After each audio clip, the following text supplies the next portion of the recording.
السلام علیکم ورحمۃ اللہ وبرکاتہ میرے دوستوں، امید رکھتا ہوں کہ آپ لوگ خیریت سے ہوں گے۔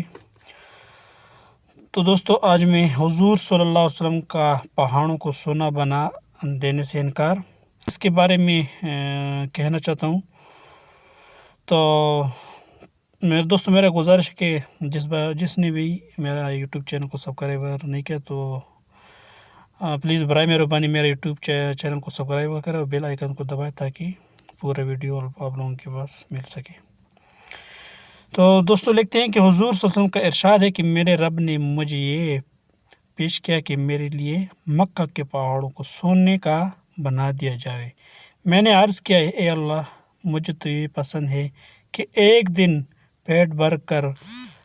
کھاؤں تو دوسرے دن بھوکا رہوں، تاکہ جب بھوکا ہو تو تیری طرف